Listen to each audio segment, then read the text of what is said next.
आज जो हम डिसीज़ कवर करेंगे उसका नाम है पर्ट्यूसिस, जिसको हम वूफिंग कफ भी कहते हैं। इसको हम वूफिंग कफ क्यों कहते हैं? क्योंकि ड्यूरिंग इंस्पिरेशन इसके अंदर वूफ लाइक साउंड सुनाई देता है, इसके लिए इसको हम 100 डेज कफ के नाम से भी जानते हैं।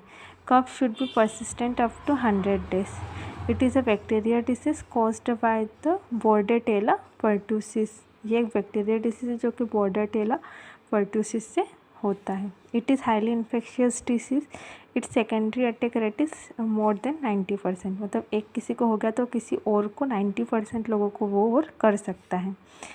इंक्यूबेशन पीरियड की बात करें तो 7 to 14 डेज होता है। यदि मोड ऑफ ट्रांसमिशन की बात करें तो ड्रॉपलेट ट्रांसमिशन होता है और कॉन्टेक्ट विद कंटीजियस सिक्रीशन। यदि कोई इन्फेक्टेड पर्सन है उसका कंटीजियस सिक्रीशन की यदि कांटेक्ट में आ जाए तो भी पर्ट्यूसिस होने के चांसेस हैं। यदि हम साइन एंड सिम्टम्स की बात करें तो कुछ स्टेजेस में डिवाइडेड है। सबसे पहले है कैटेरल स्टेज। इसके अंदर ये 1 to 2 वीक्स की स्टेज होती है। इसके अंदर जो कफ है वो इनिशियली ड्राई होता है, देन वेट कफ होता है, सोर थ्रोट होता है, स्नीजिंग होता है, लेक्राइमेशन होता है, शॉर्टनेस ऑफ ब्रीथिंग, इरिटेशन होता है। फिर राइनोरिया होगा, सीवियर सलाइवेशन होगा, फीवर होगा और बॉडी एक होगा। फिर आती है प्रोक्सिमल स्टेज। इसलिए 2 to 4 वीक्स पे होती है।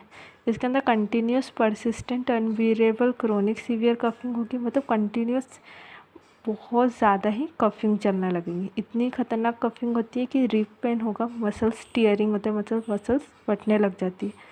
चेस्ट पेन होगा, रिप फ्रैक्चर हो जाएगा, नेक सीवियर नेक पेन है, शोल्डर पेन होगा, एपिस्टेक्सिस हो जाएगा और कंजक्टिवाइल हेमरेज हो जाएगा। मतलब जो आँखों से खून निकलने लग जाएगा। यदि इस कंडीशन को ट्रीट नहीं कर रहा तो डेथ भी हो सकती है इस स्टेज में।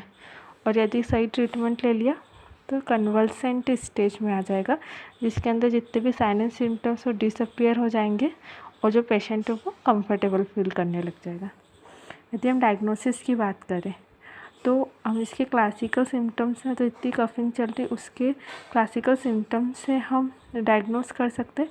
या फिर HAI मतलब हीम एग्लूटिनेशन इनहिबिशन टेस्ट होता है, उसके थ्रू हम इसको डायग्नोस कर सकते हैं। स्पूटम कल्चर कर सकते हैं और PCR मतलब पॉलीमरेज चेन रिएक्शन के थ्रू भी हम डायग्नोस कर सकते हैं। मैनेजमेंट की बात करें तो सिम्टोमेटिक ट्रीटमेंट होगा, एयर और पेटेंसी मेंटेन करना है। और ड्रग ऑफ चॉइस की बात करते हैं एंटीबायोटिक है जिसका नाम है एरिथ्रोमाइसिन।